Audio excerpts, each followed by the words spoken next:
Today we're going to learn about the operation of a modern fuel-powered locomotive. The heart of a fuel-powered locomotive is the prime mover.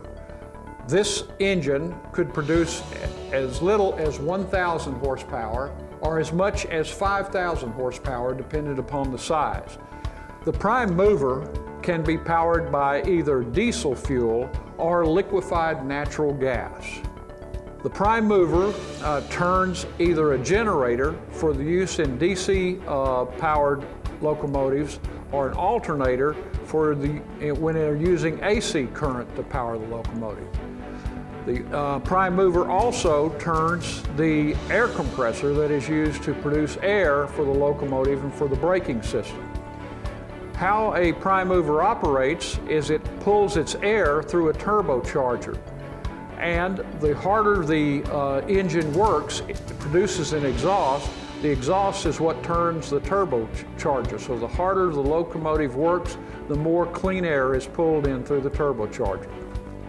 This huge engine will turn either a generator or an alternator, depending upon whether the diesel or the locomotive is powered by direct current, which is an older style, or alternating current, which is a newer style.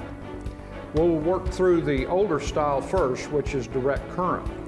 Okay, direct current is produced by a generator and has positive and negative flow of current.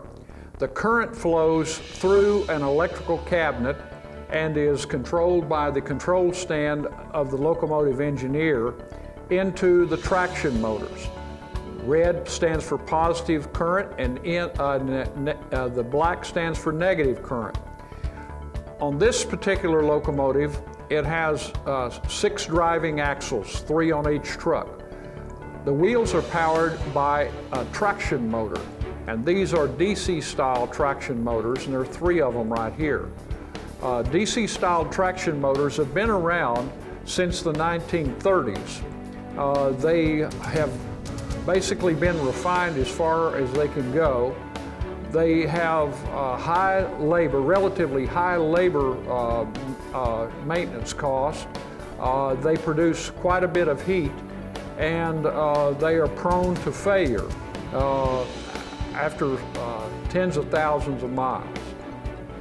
On the newer style locomotive, it uses an alternator and uses alternating current, like you would find in your house, except quite a bit stronger.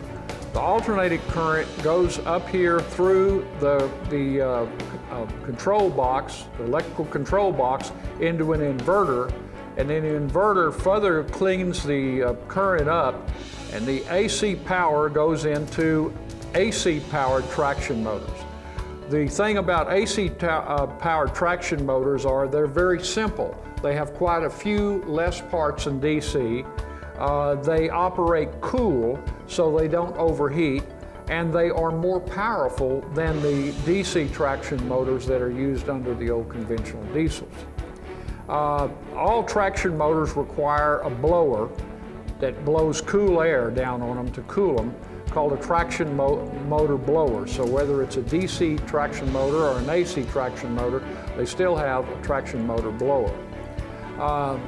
Basically, this is the operation of a modern locomotive. Nearly all of them are AC, and an older locomotive uses the DC traction motor.